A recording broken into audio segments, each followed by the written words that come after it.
Welcome to विजय पथ all exam preparation. तो करेंगे आज की क्लास को कंटिन्यू कुछ मिक्स क्वेश्चन के साथ जो आपके पटवारी के एग्जाम में पूछे जा सकते हैं। तो करते हैं आज की क्लास को शुरू। देखेंगे इसका फर्स्ट क्वेश्चन। इसका फर्स्ट क्वेश्चन आ गया ये,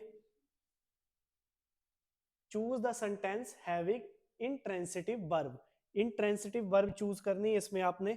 ये है आपके कुछ option, boys fly kites, bird fly, Karim ran a race, he burned his salary, तो सॉरी डायरी।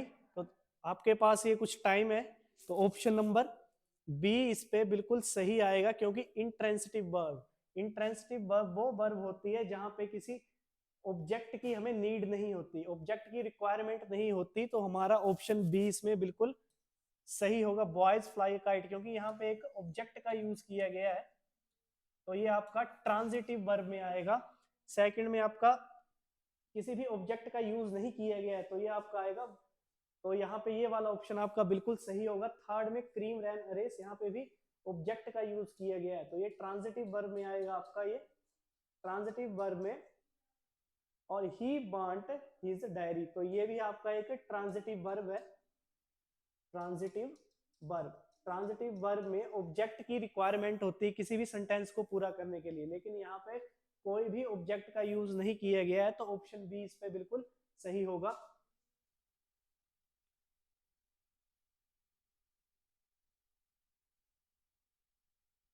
नेक्स्ट क्वेश्चन देखेंगे, choose the correct सिनोनियम for underline word from given alternatives. तो यहाँ पे सिनोनियम चूज करना है हमने, कोई भी सिनोनियम का मतलब सिमिलर वर्ड्स देखना है। प्रोहिबिटेड का सिमिलर वर्ड यहाँ से चूज करेंगे।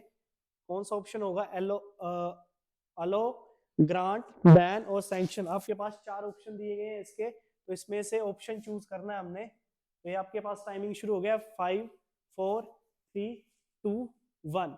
तो इस पे ऑप्शन सी हमारा बिल्कुल सही होगा, क्योंकि यहाँ पे सिनोनियम चूज करना है हमने। सिमिलर वर्ड देखना है, सिनोनिम का मतलब होता है सिमिलर वर्ड। तो प्रोहिबिटेड का मतलब होता है जहां पे रिस्ट्रिक्शन दी जाती है या किसी चीज को बैन किया जाता है। तो ऑप्शन बी यहाँ पे बिल्कुल सही होगा, तो ऑप्शन सी हमारा बिल्कुल सही आएगा।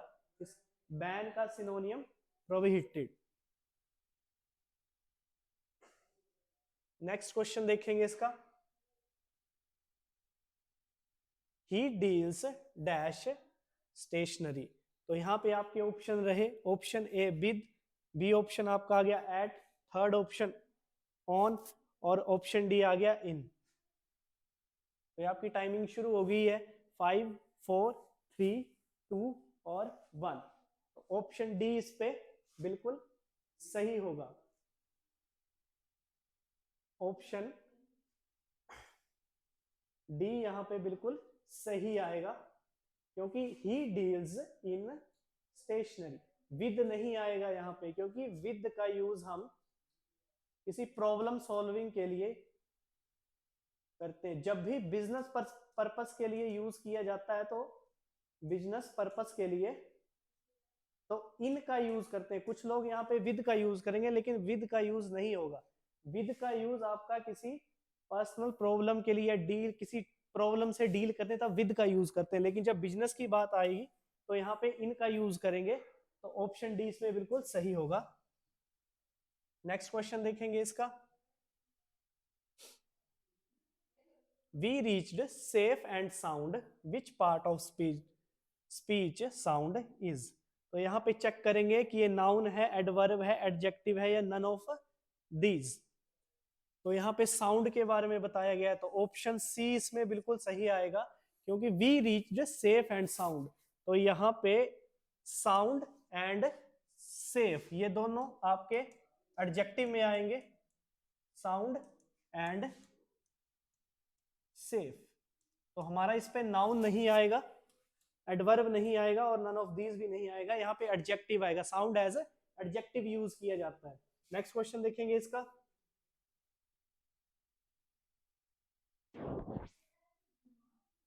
I love my books so much so that I cannot part dash them। तो यहाँ पे ऑप्शन देखेंगे कौन सा ऑप्शन यूज किया जाएगा, फ्रॉम, विद, बाय और विदाउट। तो ऑप्शन बी इसमें बिल्कुल सही आएगा। आई love my book so much so that I can not part with them. तो यहाँ पे ऑप्शन बी इसमें बिल्कुल सही होगा, फ्रॉम नहीं आएगा। फ्रॉम का यूज करते हैं हम जब किसी चीज या किसी ओरिजिन से किसी चीज को निकालते हैं, जैसे yogurt from milk, yogurt from milk, तो उसमें फ्रॉम का यूज किया जाता है। बाय नहीं आएगा, विदाउट नहीं आएगा, विद का यूज करेंगे। अभी हमने पिछले क्वेश्चन में देखा कि विद का यूज कहाँ किया जाता है, तो विद का यूज हम करते हैं किसी भी डीलिंग के लिए, किसी पर्सनल डील के लिए। तो यहाँ लिखा है I love my book so much so that I can not part with them. तो ऑप्शन बी इस पे बिल्कुल सही होगा। नेक्स्ट क्वेश्चन देखेंगे इसका।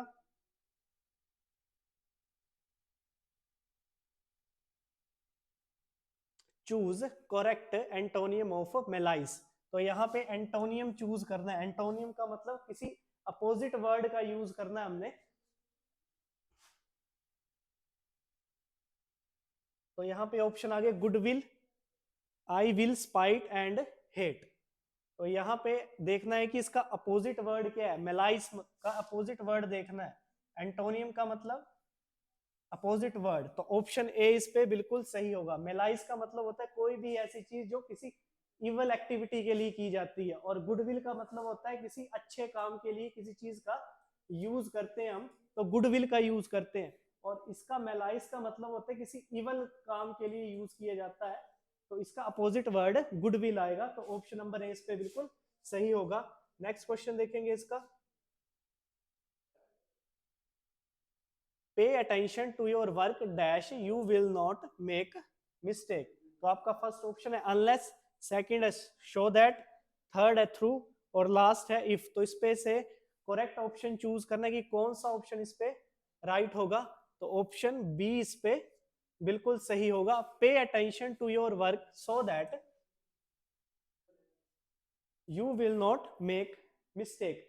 अनलेस का यूज करते हैं दो डिफरेंट कंडीशन के लिए। कंडीशन के लिए यूज किया जाता है अनलेस का यूज, दो डिफरेंट कंडीशन के लिए। तो अनलेस यहाँ नहीं आएगा, इफ नहीं आएगा, थ्रू नहीं आएगा। तो ऑप्शन बचा हमारा सो दैट। तो pay attention to your work so that you will not make mistake. Next question देखेंगे इसका। The word with correct spelling. तो यहाँ पे हमने करेक्ट स्पेलिंग देखनी है कि कौन सी करेक्ट स्पेलिंग होगी ऑप्शन के हिसाब से। Option A, option B, option C और ऑप्शन डी। तो इस पे से करेक्ट स्पेलिंग चूज करनी है कि करेक्ट स्पेलिंग कौन सी होगी।